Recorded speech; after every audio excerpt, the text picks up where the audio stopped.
بەناوی خوای بەخشندەی میهرەبان بینەران سڵاوی خوای گەورەتان لێبێ و کاتەوە هەموو کاتێکتان شاد. لەگەڵ تا دەبم لە پێشکەشکردنی ئەڵقەی سێیەم هەڵسانەوە و پێشکەوتنی وڵاتی ڤێتنام، جمهوریەت الڤێتنام الاشتراکیە. وڵاتی ڤێتنام وڵاتێکی لە بلۆچی اشتراکیە، حزبی شیوعی سەرکردایەتی ئەو وڵاتەی دەکا، واتە وڵاتێکی تاک حزبی بەڕێوەی دەبا. لە بیدایەتەوە بەهۆی نزیکبوونیان لە وڵاتی سین لەو کاتەوە بیرۆکەی شیوعیەت هاتوویتە ناو ڤێتنام. وڵاتی ڤێتنام لە کۆنەوە ژێردەستە بووە، هەردەم لە ژێردەستی داگیرکەری سینی و یابانی بووە. بەڵام من لە پاش حربی عالەمی یەکەمەوە تیشک دەخەمە سەر وڵاتی ڤێتنام. لە سەرەتادا وڵاتی فەڕەنسا لە پاش حربی عالەمی یەکەمەوە وڵاتی فەڕەنسا ڤێتنامی داگیر کرد. لە کاتی داگیرکردنی لەلایەن فەڕەنساوە هەموو خێر و بێر و ئەو وڵاتەی بۆ خۆیان دەبرد، ئەو وڵاتەیان هەژار و نابوت و تووشی بەربەراکەیی و براکوژی کرد.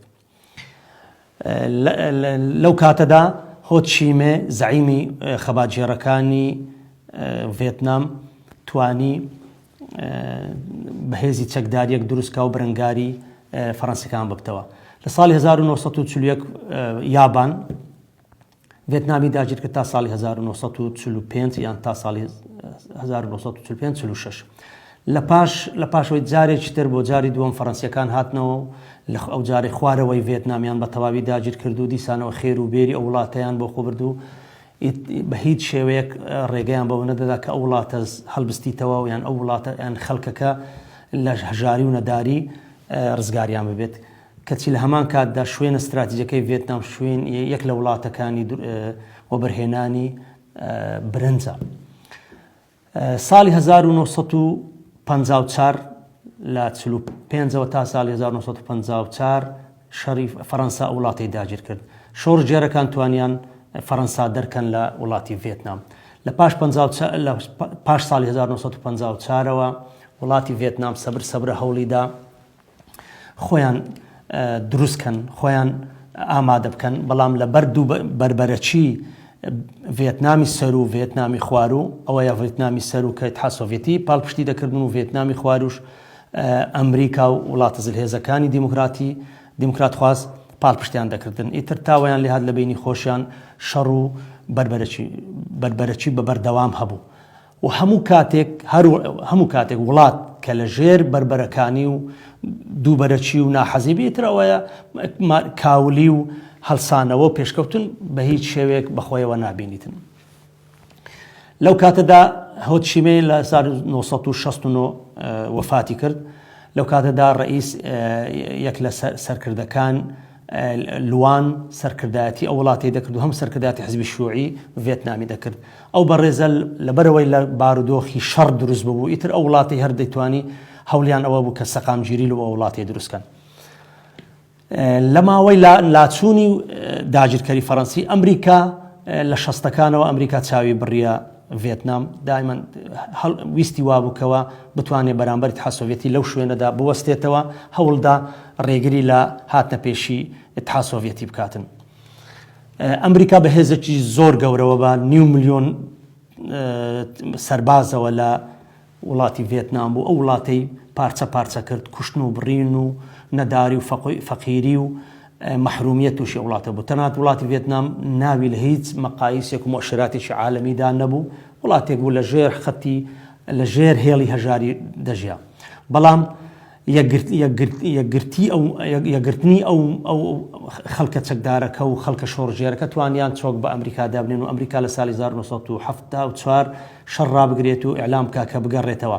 ئەوە ئیتر لە پاشەو تاریخەوە دەتوانین برین لە ساڵی 1975ەوە ڤێتنامی باکوور کە بە بیر و باوەڕی شیوعیەت توانیان خوارو بگرنەوە ڤێتنامی یەک وڵات دروستکەن لە ژێر ناوی ڤێتنام.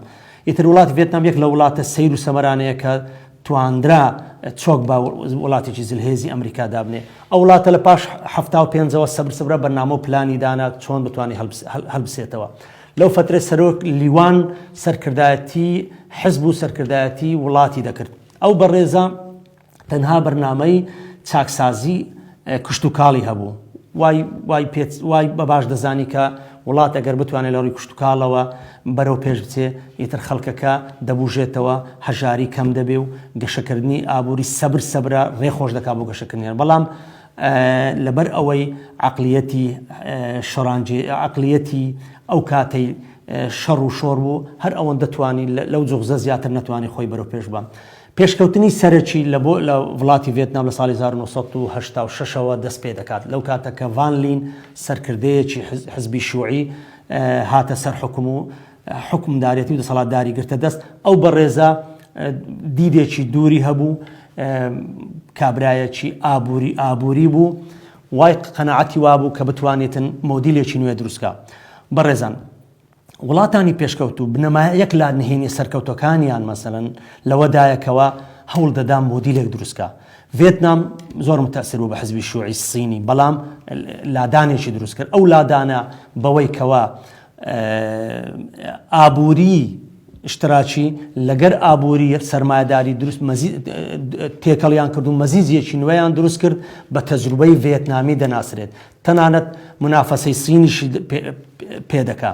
ئەو بەڕێزە بەرنمەیەکی ڤان لین، سەرۆک ڤان لین بەرنمەیەکی ئەلان کرد کە لە چاکسازی پیشەسازی و چاکسازی ئابووریدا دەناسرا لە ژێرناوی چاکسازیەکی بنەڕەتی. یەکەمینیان بە چاکسازی کشتتوکاڵ دەستی پێکرد، هەوڵیدا لە ژێر دەوڵەت ئەو زەوی و زارانە هەموو بێنتە دەرەوە بیداتە خەڵکەکەی، واتە ئازادکردنی ئەو زەویانە. تاوای لێهات لە ساڵی 1989 ڤێتنام بەواسطەی ئەو چاکسازیە کشتتوکاڵی ببێتە سێیەم وڵات لە بەرهەمهێنانی برنج. بەڵام لەو کاتەدا تووشی شەڕی کۆمبۆدیا بوو. شەڕی کۆمبۆدیاش دیسان ناسەقامگیریەکی دروست کرد، بەڵام ڤان لین بە دووربینی خۆی لەوە بووکەوە دەبی شەڕ ڕابوەستی. فعلەن لە کەمبۆدیا کشایەوە و ئیتر سەبرە هەوڵیدا لە ساڵی 1991 حەزری تەیڕانیان لەسەر لابرد، ئەمریکا لەسەری لابرد. لە ساڵی 1994 هاتەوە ناو مجتەمەعی دووەلی. ڤێتنام بووە وڵاتێک لە وڵاتانی کە لەگەڵ تەعامل لەگە مجتەمەعی دووەلی بکاتن. ساڵی 1995 دوژمنی دوێنێک کە ئەمریکا بوو ئەوڕۆ بووە بە دۆستایەتی. ڤێتنام دۆستایەتی لەگە ئەمریکا دروست کرد و ئیتفاقیەکی زۆر گرنجیان تەوقیع کرد کە بتوانن سوود لە ئەمریکا وەرگرن و فعلەن سوودێکی زۆریشان لە ئەمریکا وەرگرت. هەڵسانەوە و پێشکەوتنی ڤێتنام لە پاش 95ەوە دەست پێ دەکات. ئەو وڵاتە سەبرە هەنگاوینا لە بۆ هینانی سەرمایەی ئەجنەبی ڕێگەی خۆشکرد بۆ هاتنی شەریکاتی عالەمی وەکو شەریکەی ئانتل، وەکو شەریکەی سامسۆنگ. تەنانەت ڤێتنام هەتا ئەو ڕۆژ یەک لە منتجە هەر بەرهەمهێنەرەکانی مۆبایلی سامسۆنگە، تەنانەت منافەسەی سینش دەکاتن. سین زۆر ترسی لەسەر ڤێتنامەوە، بەڵام ئەو بەرنامە جوانانەی کە ڤان لین دایمەزران ئەو وڵاتە ڕۆژ بە ڕۆژ لە پێشکەوتن لە سەرکەوتندایە. ڕێگەی خۆش کرد بۆ گەشت و گوزار سیاحەت. وڵاتانی عەرەبی ئێستا ڤێتنام بە یەک لە وڵاتەکانی سەردانکردنی سەرەکی دادەنێن کە دەچن، ئەمن و ئەمانێکی زۆریان بڵاو کردەوە. گەشەکردنی ئابووری پەرەی سند، دەخلی فەرد لە 430 دۆلارەوە لە 430 دۆلارەوە لە ساڵی 96 ئێستاکە لە بۆ ساڵی 2007 بۆ 4000 دۆلار بەرز بوویەوە. گەشەکردنی پیشەسازی لە هەموو ڕوویەکەوە ڕووی دەوڵاتی کرد. وڵاتی ڤێتنام توانی قەرزێک لە بانکی دووەلی وەربگرێتن، توانی گەشەکردنێکی زۆر خێرا لە بنیەی تەحتی لە شارەکان و لە گوندەکان بەرپا بکە. گۆڕانکاریەکی زۆر سەرەکیان لە وڵاتە دروست کرد، وای کرد ڤێتنام ئێستا لە تەنیشت ئەو وڵاتانەی سەنغافورە و مالیزیا و تەنانەت لە زۆر لایەنی هاتنی سەرمای ئەجنەبی منافەسەی سینیش دەکاتن.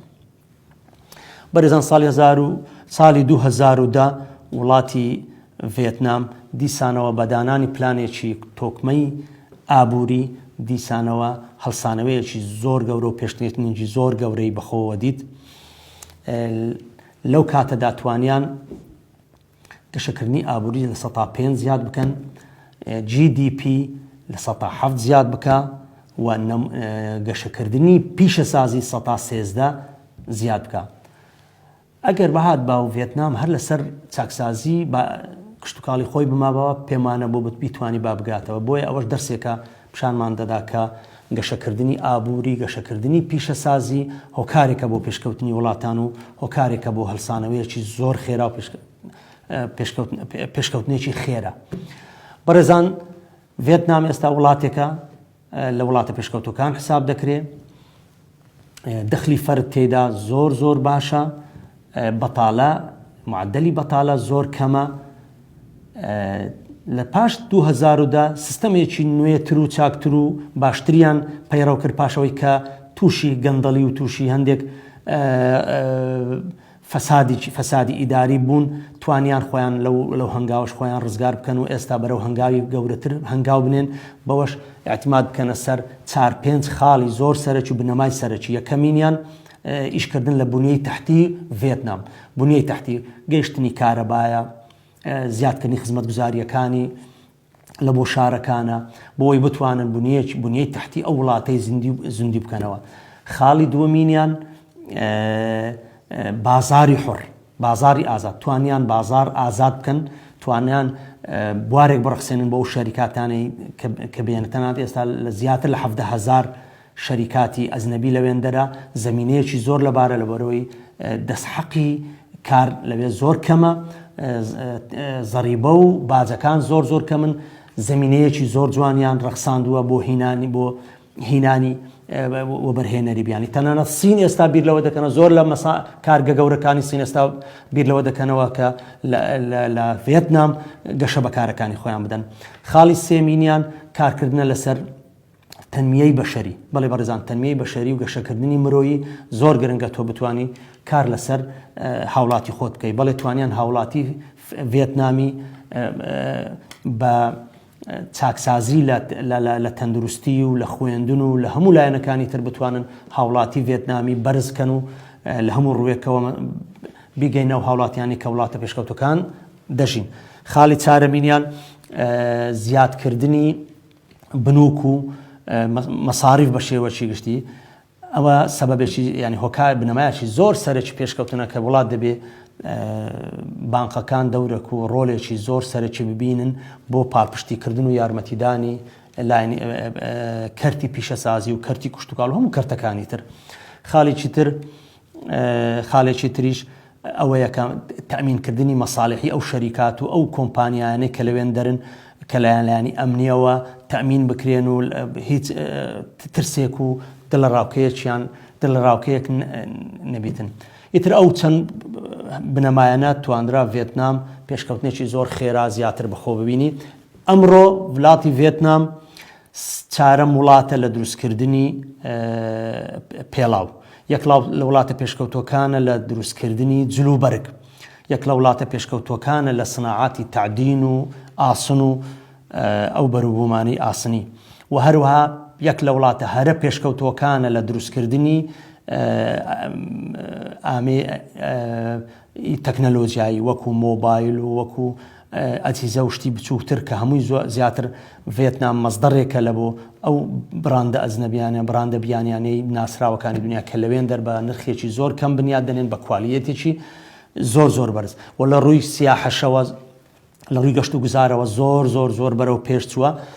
ئەمن و ئەمانەتەکەی سەقامگیرە لە بۆ هاتنی هەموو گەشت و گوزار لە هەموو وڵاتانی دنیاە، و هەروەها لە بەرهەمی برنج یەک لە وڵاتە هەرە پێشکەوتوکانە، و هەروەها لە بەرهەمێنانی قاهوەش زۆر لە پێشە. بای ئەوەندەش نەفت و سامانی نەوتی هەیە کە بتوانێت تەمینی پێداویستەکانی خۆی بکاتن. بەڕێزان، ئەوەنە بنەما سەرچیەکان، ئەوەنە نهێنیەکانی سەرکەوتنی وڵاتی ڤێتنام کە بتوانێت لە ماوەیەکی 20 ساڵی یان بە بەردانانی پلانێکی 20 ساڵی ئەو وڵاتە لە وڵاتێکی دواکەوتو هەژار بگوازێتەوە بە وڵاتێکی پێشکەوتو سەقامگیر و ئامادە لە بۆ پێشکەوتوی زیاتریش.